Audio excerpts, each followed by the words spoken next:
Sejam muito bem-vindos ao meu canal. Eu me chamo Matheus, eu sou psicólogo clínico e aqui eu falo sobre uma variedade de assuntos que envolvem psicologia, neurociência e psicanálise.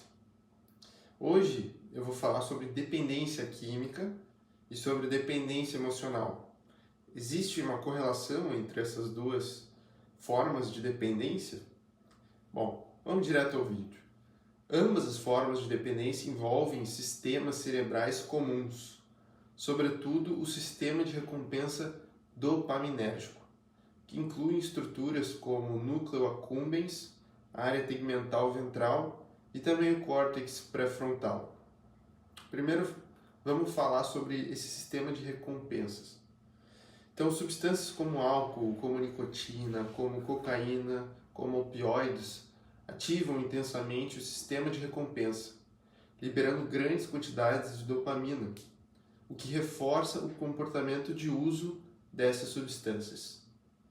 Relações afetivas intensas, especialmente aquelas marcadas por insegurança e imprevisibilidade, como por exemplo apego ansioso ou relações abusivas, também podem ativar esse mesmo circuito. Então a gente tem estudos com imagens cerebrais que mostram que o cérebro de pessoas apaixonadas ou emocionalmente dependentes exibem padrões semelhantes ao de usuários de drogas. Eu vou deixar aqui embaixo do vídeo todas as referências que eu utilizei para produzir essa resposta. Tolerância e abstinência, então, ambas as formas de dependência também podem ativar uma espécie de tolerância. Então, a necessidade de ter mais estímulo para obter o mesmo efeito. E a abstinência, que é o sofrimento quando esse objeto da dependência é retirado. Então a pessoa sofre muito. No caso emocional, isso pode se manifestar como crises de ansiedade, como desespero, raiva e até sintomas físicos. Então, quanto à psicanálise e à psicologia dinâmica, desse ponto de vista, há paralelos importantes que a gente pode traçar aqui. Então, pode ser uma busca de completude e evitação de um vazio subjetivo. Tanto a substância quanto o objeto amoroso podem funcionar como uma tentativa de preencher esse vazio interno, muitas vezes relacionado à falta de constituição narcísica. Então, o ego, a identidade, etc. São formas de manejo dessa angústia que provém daí, que frequentemente estão ligados à evitação, à castração ou uma recusa do luto simbólico. Então, a gente tem a fixação em objetos primários. A dependência emocional, então, ela pode ser entendida como uma fixação infantil a um objeto idealizado. Então, essa figura passa a ser idealizada, normalmente na tentativa de reproduzir ou corrigir experiências precoces. Já na dependência química, embora possa parecer mais orgânica, muitas vezes ela também atua como um substituto simbólico desse mesmo objeto primário, uma espécie de muleta psíquica, que vai também produzir, é claro, os efeitos orgânicos da substância, é lógico. Então a função da substância ou do outro, em ambos os casos, é como se houvesse uma busca por uma regulação psicológica, para estabilizar a autoimagem, para silenciar essas angústias mais profundas, para encontrar sentido.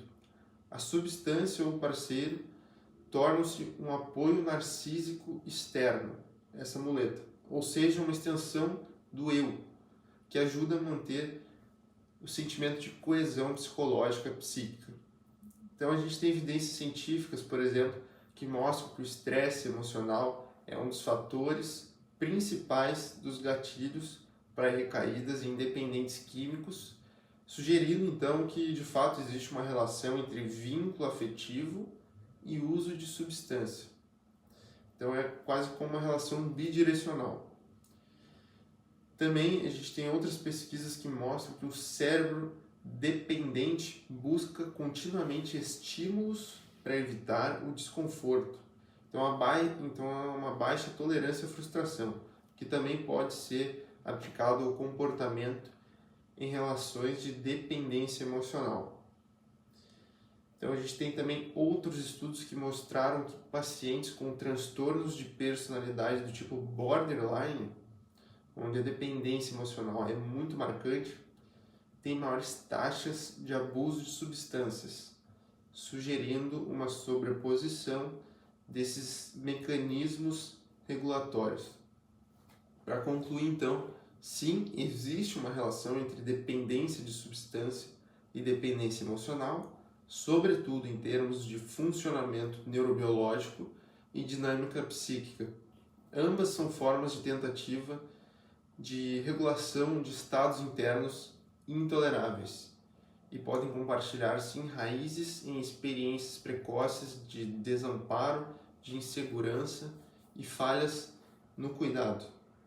No entanto, essas duas formas de dependência não são equivalentes e elas têm que ser compreendidas em suas singularidades, principalmente quando a gente fala de dependência química, que ela pode iniciar, é claro, por essas questões mais profundas, mais subjetivas, porém a substância em si vai produzir efeitos particulares no corpo.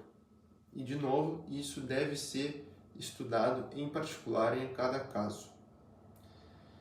Eu reforço que se tu gostou desse vídeo, se tu gosta desse tipo de conteúdo, pense, considere em se inscrever aqui no meu canal, em deixar um like. Eu sou um pouco novato aqui nessa plataforma e, de novo, espero que tenha gostado, que tenha sido útil os conhecimentos aqui compartilhados.